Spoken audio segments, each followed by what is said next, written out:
Sir నాకు అవన్నీ వద్దు సార్. నేను సింపుల్గా అడుగుతున్నా, నీరు సముద్రంలోకి వెళ్తుంది, ప్రతి సంవత్సరం వెళ్తుంది. నీరు తెలంగాణ భూభాగం దాటి ఆంధ్ర భూభాగంలోకి వచ్చిన తర్వాత ప్రాజెక్ట్ నిర్మించి లిఫ్ట్ చేస్తున్నాం. ఓకే, అనుకుందాం ఒక సంవత్సరం నీళ్ళు రాలేదని, ప్రాజెక్ట్ ఖాళీగా ఉంటుంది. What is the problem? మిగులు జలాలు ఉన్నప్పుడే లిఫ్ట్ చేస్తాం కదా. మేము వెళ్ళి కాళేశ్వరం చిల్లు పెట్టాం కదరా స్వామి. ఏంటండి ఇది? అంటే కామన్, నేను మీరు ఏమనుకోదు, ప్రాంతీయ విద్వేషాలు రెచ్చగొడతాం కాదండి ఇది. ఇప్పుడు ఆ రోజు నిజంగానే తెలంగాణని ఇబ్బంది పెట్టాలనుకున్నప్పుడు కాళేశ్వరంకి అడ్డు తిరిగి ఉండొచ్చు కదా, వెళ్ళి గొడవ చేసి ఉండొచ్చు కదా, కేంద్రంతో పోరాడి ఆపిచ్చి ఉండొచ్చు కదా. చేయలేదు కదా మేము ఇలాంటి పనులు. ఎందుకంటే అరే తెలుగు వాళ్ళు ఎక్కడున్నా హాయిగా ఉండాలి, కలిసికట్టుగా మనం పని చేయాలి. ఓకే, రాష్ట్రాలు విడిపోయినాయి, దట్స్ ఎ డెసిషన్. బట్ కలిసికట్టుగా తెలుగు వాళ్ళ ప్రయోజనాల కోసం కలిసికట్టుగా పనిచేద్దామని చెప్పాం. What is wrong in that? We stand by that. ఈరోజు కూడా తెలుగుదేశం పార్టీ ఏనాడు తెలంగాణ వ్యతిరేకంగా పనిచేయలేదు. మేము ఏనాడు పనిచేయలేదండి. Last 10 years we have never worked against and we will not work. ఎందుకు చేయాలి? అందరం కలిసికట్టుగా పనిచేయాలి, అందరం కలిసికట్టుగా ముందరికి వెళ్ళాలి. That's our agenda.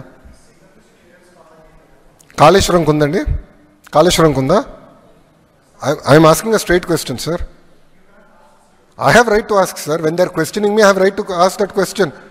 I have right to ask certain political parties. Please allow me to finish. I have right to ask certain political parties when they are trying to draw politics and gain political gain out of this issue. I have right to ask. I will answer to CWC. You don't worry about it. I'll get my clearances. You don't worry about it. Revanth Reddy ఏం మాట్లాడుతుండు ఉల్టా? ఒకవైపు ఏమో లోకేష్ మేము బనకచెర్ల కట్టి తీరుతాం, ఎవడు అడ్డొస్తాడో రండి, ఎవడు అడ్డొచ్చినా మేము అనుమతులు తెస్తాం అని ఒకవైపు లోకేష్ మాట్లాడుతుండు. రేవంత్ రెడ్డి ఏం మాట్లాడుతుండు? అసలు వాళ్ళు బనకచెర్ల కడతామంటే కదా నేను అడ్డు చెప్పేది అంటుండు. మనం ఏమన్నా ఢిల్లీలో బనకచెర్ల ప్రాజెక్టు వాళ్ళు కడతామంటే కదా నేను అడ్డు చెప్పేది అని చంద్రబాబు నాయుడు పేలవంగా బేల ముఖం వేసుకొని మాట్లాడుతుండు. వాడు కట్టే తీరుతా, ఎవడు అడ్డం వస్తాడో రండ్రబై, నేను అనుమతులు ఎట్లా దేవాలనో నాకు తెలుసు అని వాడు మాట్లాడుతుండు. నువ్వేం మాట్లాడుతున్నావు? రేవంత్ రెడ్డి వాడు అడ్డమే చెప్తలేడు, ఎజెండాలో లేదని ఒక అబద్ధం మాట్లాడు. వాళ్ళు కడతామంటే కదా నేను అడ్డు చెప్పేది అని ఇంకొక వైపు మాట్లాడతాడు. అంటే ఈ మాటల్ని చూస్తూ ఉంటే రేవంత్ రెడ్డి ఆల్రెడీ సెటిల్ అయిపోయిండు. గురుదక్షిణ చెల్లించుకునే పనిలో ఇవాళ రేవంత్ రెడ్డి ఉన్నట్టుగా మాకు అర్థమవుతా ఉంది. లోకేష్ ఏ ధైర్యంతో ఇలా బనకచెర్లపై బరి తెగించి మాట్లాడుతూ ఉన్నారు అంటే, ముఖ్యమంత్రి రేవంత్ రెడ్డితో పాటు కాంగ్రెస్ బీజేపీ పార్టీలు డూడు బసవన్నలుగా తలూపడం వల్లనే అంత ధైర్యంగా మాట్లాడుతున్నారు. ఎందుకు? రేవంత్ రెడ్డి ఏమో గురుదక్షిణలో భాగం, తన పదవిని కాపాడుకోవడంలో కేంద్ర ప్రభుత్వం మెప్పు పొందడంలో చంద్రబాబు గారు సహకారం కావాలి. ఇంకొక వైపు బీజేపీ ప్రభుత్వం ఢిల్లీలో తమ పీఠాన్ని కాపాడుకోవడానికి ఇవాళ తలలూపుతున్నటువంటి పరిస్థితి ఉన్నది. అయినా ఇవాళ లోకేష్ గారు ఏం మాట్లాడుతుందంటే, మిగులు జలాలు ఇవాళ సముద్రంలో కలుస్తున్నాయి మీకు కనబడతలేదా అని మాట్లాడుతున్నాడు. నేను అడుగుతా ఉన్నా లోకేష్ గారిని, ఇవాళ అసలు సాగునీటి జలాలపైన లోకేష్ది అవగాహన లోపం, ఆయన అవగాహన లేకుండా మాట్లాడుతూ ఉన్నాడు. ఇన్ఫ్యాక్ట్ ఆయన ఒక యంగ్స్టర్. నేను ఆయనకు చెప్పదలుచుకున్న ఏంటంటే, భవిష్యత్తులో మీరు చెడగొట్టుకుంటా ఉన్నారు, అవగాహన లేకుండా మాట్లాడి ప్రజల ముందు అభాస్పాలైతా ఉన్నారు. ఒక అంతర్రాష్ట్ర విషయంలో కానీ ఒక నీళ్ల విషయంలో మాట్లాడేటప్పుడు ఆచితూచి మాట్లాడాలి, అవగాహనతో మాట్లాడాలి. అధికారం ఉంది కదా, మందబలం ఉంది కదా, కేంద్రం మా చేతిలో ఉంది కదా, రేవంత్ రెడ్డి మా చేతిలో ఉన్నాడు కదా, మేము ఏం మాట్లాడితే అది చెల్తుంది అనుకుంటే అది పొరపాటు. నేను అడుగుతా ఉన్న లోకేష్ గారిని, మిగులు జలాలు సముద్రంలో కలుస్తున్నాయి అని మాట్లాడుతున్నారు మీరు. మరి నిజంగా నీళ్లు ఉన్నదే నిజమైతే కేంద్ర ప్రభుత్వ సంస్థలు సెంట్రల్ వాటర్ కమిషన్ మీ డిపిఆర్ను ఎందుకు తిప్పి పంపింది? కేంద్ర ప్రభుత్వ సంస్థ గోదావరి రివర్ మేనేజ్మెంట్ బోర్డు మీ డిపిఆర్ను ఎందుకు తిప్పి పంపింది? కేంద్ర ప్రభుత్వ ఆధ్వర్యంలో ఉన్న పోలవరం ప్రాజెక్ట్ అథారిటీ మీ గోదావరి బనకచెర్ల డిపిఆర్ను ఎందుకు తిరస్కరించింది? కేంద్ర ప్రభుత్వ ఎన్విరాన్మెంట్ మినిస్ట్రీ మీ యొక్క ఎన్విరాన్మెంట్ ఇంపాక్ట్ అసెస్మెంట్ కోసం ఇచ్చిన డిపిఆర్ను ఎందుకు తిరస్కరించి వాపస్ పంపింది? నీళ్లు ఉన్నదే నిజమైతే 4 కేంద్ర ప్రభుత్వ సంస్థలు మీ గోదావరి బనకచెర్ల డిపిఆర్ను ఎందుకు తిప్పి పంపాయి? ఎందుకు తిరస్కరించాయో సమాధానం చెప్పు. నీళ్లు ఉన్నాయని ఎవరు చెప్పిండ్రు? సెంట్రల్ వాటర్ కమిషన్ చెప్పిందా? ట్రిబ్యునల్ చెప్పిందా? ఎవరు చెప్పారు? ఎవరు తేల్చారు? ఉంటే అందులో తెలంగాణ వాటా ఎంత, ఆంధ్రప్రదేశ్ వాటా ఎంత? ముందు దానికి సమాధానం చెప్పండి. ఇలా అది కాకుండా ఆయన మాట్లాడుతున్నారు, మేమేమైనా కాళేశ్వరంకు పొక్కగొట్టి తీసుకుపోతున్నామా? ఏమైనా పొక్కగొట్టేందుకు ఇదేమన్నా శ్రీశైలం ప్రాజెక్టా, పోతిరెడ్డిపాడు ప్రాజెక్టా? ఇదేమన్నా ఉమ్మడి ఆంధ్రప్రదేశా? పొక్కగొట్టేది ఉంటే ఇది లిఫ్ట్ ఇరిగేషన్ కదా, ఇది పొక్కగొట్టే ప్రాజెక్ట్ కాదు కదా. Kaleshwaram is lift irrigation project. ఎత్తిపోతల ప్రాజెక్టుకు పొక్కగొట్టుడో చిల్లుగొట్టుడో ఉండదు. అయినా ఇదేం ఉమ్మడి ఆంధ్రప్రదేశా? ఆనాడంటే ఉమ్మడి ఆంధ్రప్రదేశ్లో ఈ తెలంగాణ కాంగ్రెస్ తెలుగుదేశం నాయకులు పదవుల కోసం పెదవులు మూసుకోవడం వల్ల, తెలంగాణ నాయకత్వం దాసోహం కావడం వల్ల ఆనాడు మీరు ఆడిందే ఆట పాడిందే పాట. పోతిరెడ్డిపాటి పొక్కగొట్టి మీ ఇష్టం ఉన్నట్టు తీసుకుపోయినా ఈనాడు తెలంగాణ కాంగ్రెస్ నాయకులు మౌనం వల్ల ఆ రోజు తెలంగాణకు అన్యాయం జరిగింది. కానీ ఇక్కడ ఉన్నది బీఆర్ఎస్ పార్టీ. ఈనాడు తెలంగాణ ఒక రాష్ట్రంగా తెలంగాణ ఉన్నది. ఊకో తెలంగాణ ఉమ్మడి ఆంధ్రప్రదేశ్లో నడిచినట్టు మీ ఇష్టం ఉన్నట్టు పొక్క కొడతాం చెల్లు కొడతాం అంటే ఎవరు చూసుకుంటేందుకు ఊకోనికి తయారు లేడు. ఎందుకంటే ఆయన ఇవాళ ఒక విషయం ఆలోచన చేయాలి. అన్ని అబద్ధాలే నేను ఆయన మాట్లాడినాయి. కాళేశ్వరం ప్రాజెక్టును అసలు అనుమతులే లేవట. అనుమతులు లేకుండా మీరు కట్టినరు అని ఆయన గారు నిన్న మాట్లాడుతూ ఉన్నారు. కాళేశ్వరం ప్రాజెక్టుకు అన్ని అనుమతులు ఉన్నాయి. ఇవి కాళేశ్వరం ప్రాజెక్టుకు బీఆర్ఎస్ ప్రభుత్వం సాధించినటువంటి అనుమతులు. ఒకటి కాదు, రెండు కాదు, 11 అనుమతులు ఉన్నాయి. Hydrology clearance, technical advisory committee clearance, central water commission clearance, ministry of tribal welfare, ministry of environment and forest, irrigation planning, inter state matters, hydrology, 11 అనుమతులు. అన్ని రకాల అనుమతులను సాధించి బీఆర్ఎస్ ప్రభుత్వం కాళేశ్వరం ప్రాజెక్టును నిర్మించింది. మీకేమైనా అనుమానం ఉంటే ఇది పంపిస్తే వెరిఫై చేసుకోండి. We have all permissions for Kaleshwaram project. అంటే ఒక రాష్ట్రం ఏదైనా ప్రాజెక్ట్ కట్టాలంటే స్టాట్యుటరీ పర్మిషన్స్ కేంద్ర ప్రభుత్వం కానీ పక్క రాష్ట్రాలతో పొందాల్సిన అన్ని అనుమతులను కూడా కాళేశ్వరం ప్రాజెక్టుకు మేము సాధించడం జరిగింది. అది కాకుండా నిన్న ఆయన మాట్లాడుతూ కాళేశ్వరం ప్రాజెక్టుకు అసలు మేము ఎప్పుడైనా అడ్డుకున్నామా? కాళేశ్వరం ప్రాజెక్టుకు తెలుగుదేశం పార్టీ అడ్డుకోలేదు, తెలుగు ప్రజలంతా ఒకటి అని ఒక సన్నాయి నొక్కులు నొక్కుతా ఉన్నారు. లోకేష్ గారు, మీకు తెలియకపోతే మీ నాన్నగారిని అడగండి. కాళేశ్వరం ప్రాజెక్టును నాన్న అడ్డుకున్నామా లేదా, ఎన్నిసార్లు అడ్డుకున్నాం నాన్న అని మీ నాన్నగారిని అడిగి మాట్లాడితే బాగుంటుంది. లేకపోతే నేను వివరాలు ఇస్తా, ఒకసారి చూసుకోండి. ఎందుకంటే కాళేశ్వరం ప్రాజెక్టుకు అన్ని అనుమతులు వచ్చిన తర్వాత ఆనాడు అధికారంలో ఉన్న తెలుగుదేశం ప్రభుత్వం 2018లో కాళేశ్వరం ప్రాజెక్టు అనుమతులన్నీ రద్దు చేయండి, కాళేశ్వరం ప్రాజెక్టు పనులను నిలిపివేయండి అని కేంద్ర ప్రభుత్వానికి ఆంధ్రప్రదేశ్ ప్రభుత్వం రాసిన లేఖ ఇది. ఒక్క లేఖ కాదు, కాళేశ్వరంను వ్యతిరేకిస్తూ 20 జనవరి 2016, 5 మే 2016, 28 మే 2016, 19 April 2017, 25 July 2017, 5 June 2018, 13 June 2018 Kaleshwaram ప్రాజెక్టును వ్యతిరేకిస్తూ మీ నాన్నగారు 7 ఉత్తరాలు రాశారు. కానీ నిన్న లోకేష్ గారు మేము కాళేశ్వరం ప్రాజెక్టును వ్యతిరేకించామా అని సన్నాయి నొక్కులు నొక్కుతా ఉన్నారు. కావాలంటే ఇవన్నీ పంపిస్తే చదువుకోండి. ఇందులో ఎంత అన్యాయంగా మాట్లాడతారు అంటే అది కూడా చదివి వినిపిస్తా. In view of the above రాసి 18వ పారాగ్రాఫ్లో it is requested that the clearance of technical advisory committee for the Kaleshwaram project of Telangana may please be reviewed as in case of the Kaleshwaram project requires to be approved by the Apex Council.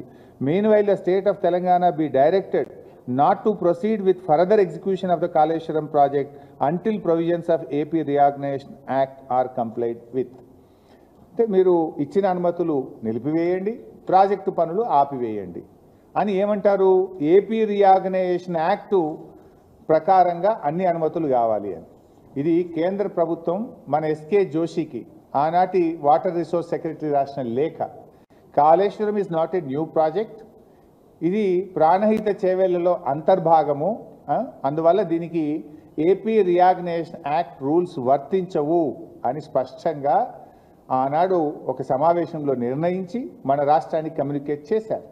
దీని ప్రకారంగా తీసుకోవాల్సినటువంటి 11 అనుమతులను కూడా కాళేశ్వరం ప్రాజెక్టుకు మేము తీసుకున్నాం. అన్ని అనుమతులతో కాళేశ్వరం ప్రాజెక్టును కట్టడం జరిగింది. కానీ మీరేమంటారు, మేమైనా కాళేశ్వరంను అడ్డుకున్నామా? 7 ఉత్తరాలు రాసిండు మీ నాయన. అడుగు ఒకసారి నాన్నగారిని, కాళేశ్వరంను అడ్డుకున్నామా నాన్న, లేదా అడ్డుకోలేదా అని మీ తండ్రి గారిని అడగండి. అడిగి మాట్లాడితే బాగుంటుంది. ఇలా ఏమర్థమవుతా ఉంది, కాళేశ్వరం మీద కుట్ర చేసి మేడిగడ్డ నుండి నీళ్లు ఎత్తిపోయకుండా నీళ్ళన్నీ కిందికి ఆంధ్రప్రదేశ్కు రావాలని కుట్ర చేసినట్టుగా అనిపిస్తూ ఉంది. అంటే తెలంగాణలో కట్టిన ప్రాజెక్టులను నిర్వీర్యం చేయాలి, ఆంధ్రప్రదేశ్లో మాత్రం అక్రమ ప్రాజెక్టులు కట్టి తీరాలి. ఇక్కడ కట్టిన ప్రాజెక్టులు నిర్వీర్యం చేయాలి, ఆంధ్రప్రదేశ్లో అక్రమ ప్రాజెక్టులు కట్టాలి. కృష్ణా నదిని ఎట్లయితే మళ్లించుకున్నామో గోదావరిని కూడా మొత్తం మళ్లించుకోవాలి. 2 నదులను కూడా హస్తగతం చేసుకునేటువంటి కుట్ర జరుగుతూ ఉంది. అంటే ఆ రోజు తెలంగాణ రాష్ట్రంని అడ్డుకోవడానికి శతవిధాలా అడ్డుపడ్డారు మీరు. ఈరోజు తెలంగాణ నీళ్లు వాడుకోకుండా ఇలా జలద్రోహం చేస్తూ ఉన్నారు, అడ్డుపడతా ఉన్నారు. మేము ఊరుకోం, మీ ఆటలు సాగనీయం. ఆనాడంటే ఉమ్మడి ఆంధ్రప్రదేశ్లో నడిపించిందేమో, ఇప్పుడు ఎట్లయితే మీరు ఎన్ని కుట్రలు చేసినా తెలంగాణ సాధించి తీరిండు కేసీఆర్ గారు. అదేవిధంగా ఇవాళ బనకచెర్ల కట్టి తీరుతామని మీరు అంటున్నారు. బనకచెర్ల అడ్డుకొని తీరుతాం మేము. మాకు అడ్డుకోవడం కూడా తెలుసు, ఎట్లా అడ్డుకోవాలో కూడా మాకు తెలుసు. మీరు కట్టి తీరుతామని మీరు మాట్లాడినంత మాత్రాన ఈ దేశంలో రాజ్యాంగం ఉన్నది, సుప్రీంకోర్టు ఉన్నది, ఈ దేశంలో కాన్స్టిట్యూషన్ ఒకటి ఉన్నది. నీ ఇష్టం వచ్చినట్టుగా ఏదో 10 మంది ఎంపీలు చేతులు ఉన్నారు కదా, ఢిల్లీలో బీజేపీ గవర్నమెంట్ చేతులు ఉంది కదా అంటే, ఈ దేశంలో కొన్ని హక్కులు ఉన్నాయి, కొన్ని చట్టాలు ఉన్నాయి, కోర్టులు ఉన్నాయి. మాకు కూడా తెలుసు దాన్ని ఎట్లా అడ్డుకోవాలనో. ఎందుకు అంటే మేమేమి మీ ప్రాజెక్టులు అడ్డుకోవాలని మాకేం కాదు, కానీ మా హక్కుల సంగతి మాట్లాడుతున్నాం. మేము మా న్యాయబద్ధమైన వాటా సంగతి మేము మాట్లాడుతూ ఉన్నాం. సో ఇప్పుడు బుల్డోజింగ్ విధానాలు కాదు, ఏదన్నా ఉంటే తెలంగాణ ప్రజల అభిప్రాయాలు గౌరవించండి. తెలంగాణ హక్కులను, మా హక్కులను కాదని మీరు చేయకండి. మా హక్కులకు లోబడి మా వాటా మాకు ఇస్తూ మీరు ఏదైనా చేస్తామంటే దానికి మాకు అభ్యంతరం ఉండదు. కానీ బుల్డోజ్ చేస్తామంటే చూస్తూ ఊరుకోం. ఇప్పుడు కేసీఆర్ గారు కూడా కాళేశ్వరం కట్టిండు పోయి, ఎన్నిసార్లు పోయిండు మహారాష్ట్ర దగ్గరికి? నన్ను తోలిచ్చింది ఒక 10 సార్లు నేను పోయినా. నాగ్పూర్ పోయినా, ముంబైకి పోయినా, ఢిల్లీకి పోయినా. వాళ్ళు ఎక్కడుంటే అక్కడ పోయి బతిలాడుకొని నచ్చజెప్పి మా హక్కుల గురించి, మా కష్టాల గురించి చెప్పినాం. స్వయంగా కేసీఆర్ గారు కూడా 3 సార్లు ముంబైకి వచ్చి అక్కడ ముఖ్యమంత్రి గారిని, గవర్నర్ను, అధికారులందరినీ కూడా కలిసి ఒప్పించి మెప్పించి మేము కాళేశ్వరం ప్రాజెక్టు కట్టాం. కానీ మీరేంది బుల్డోజ్ చేస్తామంటున్నారు. రేవంత్ రెడ్డి మావోడైనా మా చేతులున్నాడు, ఢిల్లీ మా చేతులున్నది, అడిగేది ఏంది? బుల్డోజ్ చేస్తాం, కట్టిపారేస్తామంటే ఎట్లా నడుస్తుంది?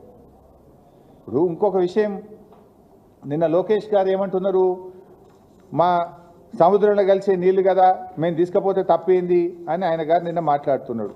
నేను అంటున్నా, మరి సముద్రంలో కలిసే నీళ్ళు అయితే ఉమ్మడి ఆంధ్రప్రదేశ్లోనే గోదావరి నదిలో 1480 టీఎంసీల నీళ్లున్నాయి, 968 తెలంగాణకు, 512 ఆంధ్రప్రదేశ్కు అని ఉమ్మడి ఆంధ్రప్రదేశ్లోనే ఆ రోజు నిర్ణయించిండ్రు.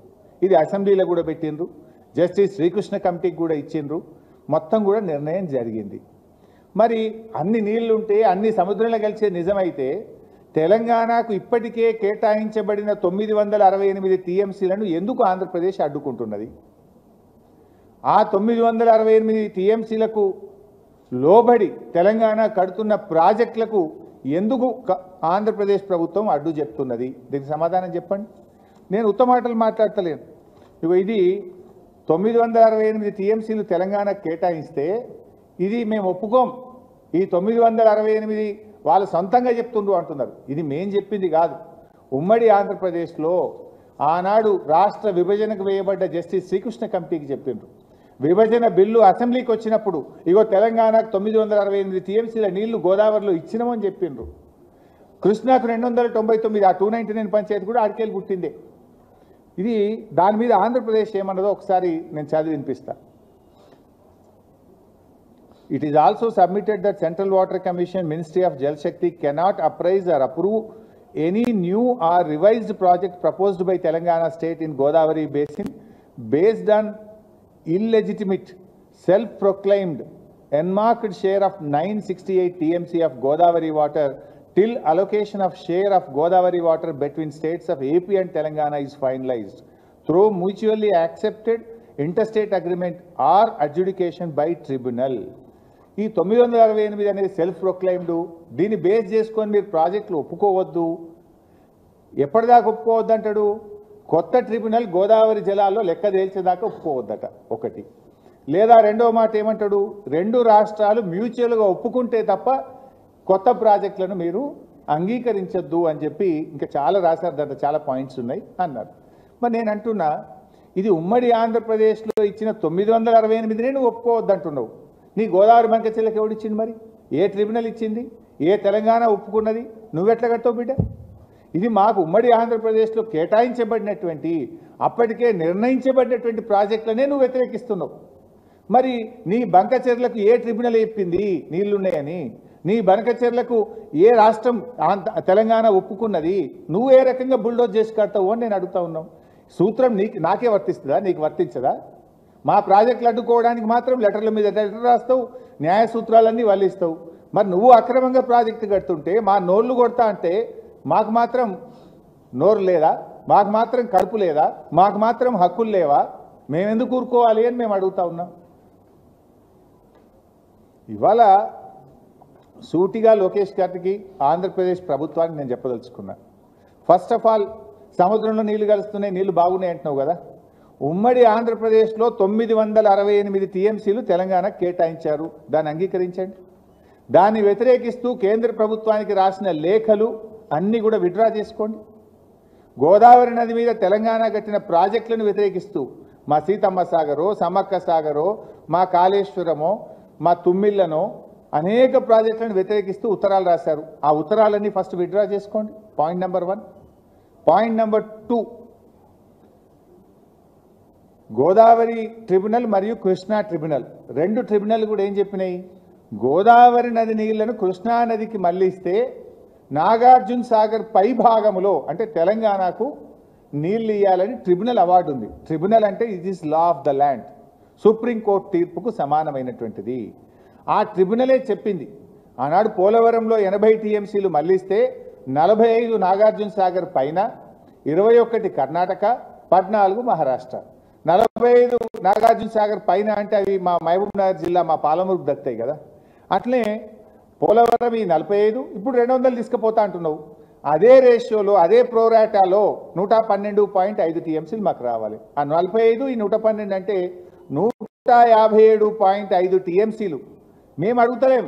ట్రిబ్యునల్ అవార్డు ప్రకారంగా, లా ఆఫ్ ద ల్యాండ్ ప్రకారంగా మాకు 157 టీఎంసీల నీళ్లను ఒప్పుకోండి, రాసియండి. ఎస్, మేము మళ్ళిస్తున్నాం కనుక ట్రిబ్యునల్ రూల్ ప్రకారంగా, ట్రిబ్యునల్ అవార్డు ప్రకారంగా ఈ 157 తెలంగాణకు దక్కుతాయి. మా పాలమూరు క్లియర్ అవుతుంది, మా దిండి క్లియర్ అవుతుంది, మా కల్వకుర్తి క్లియర్ అవుతుంది. మేము మా పాలమూరు, మా రంగారెడ్డి జిల్లాలు బతుకుతాయి కదా.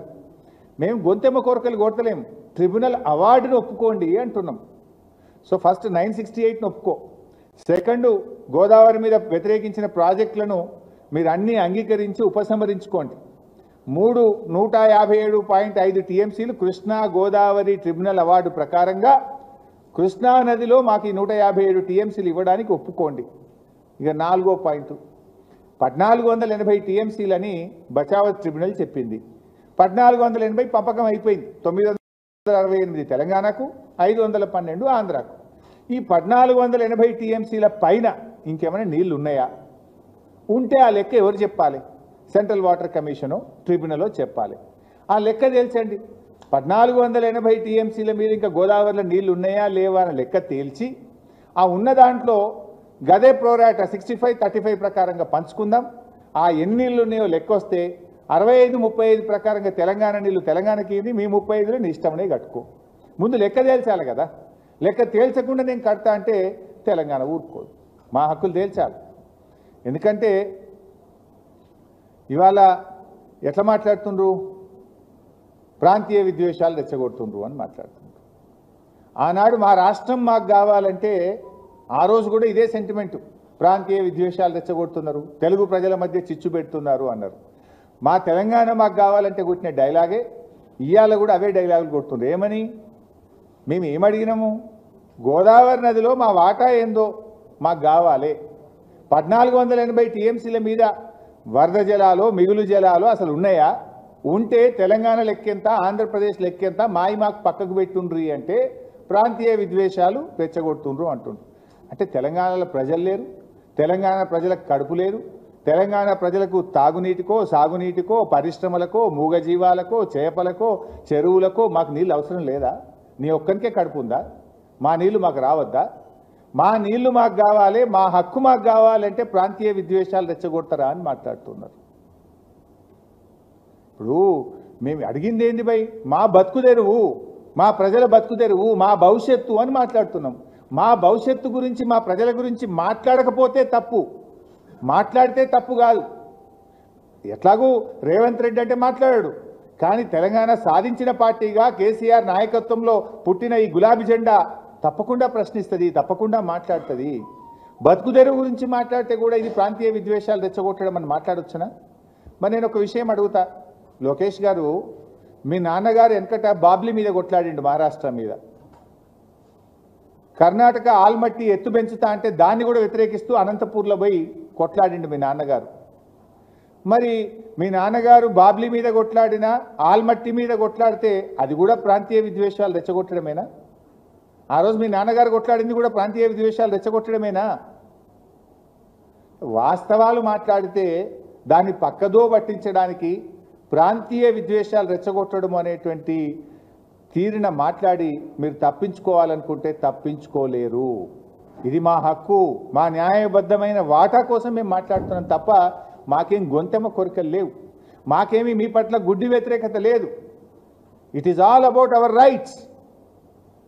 ఇప్పుడు ఆయన ఇంకో మాట అన్నాడు, విశాఖ ఉక్కు నే తెచ్చినాం ఈ ప్రాజెక్ట్నే మా గోదావరి బంకచెర్ల అంటుండు.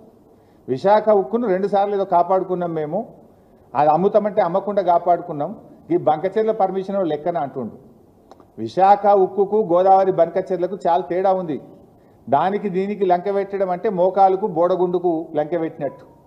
విశాఖ ఉక్కుకు బీఆర్ఎస్ పార్టీ కూడా మద్దతు పలికింది. అక్కడేమి అంతర్రాష్ట్ర ప్రయోజనాలు పక్క రాష్ట్రానికి వచ్చిన తిప్పలు లేదు. గోదావరి బంకచెర్లలో ఈ గోదావరి మీద ఉన్న 7 రాష్ట్రాల ప్రయోజనాలు ఉన్నాయి. ముఖ్యంగా తెలంగాణ రాష్ట్ర ప్రయోజనం ఉంది కనుక మా హక్కుల గురించి మేము మాట్లాడుతున్నాం.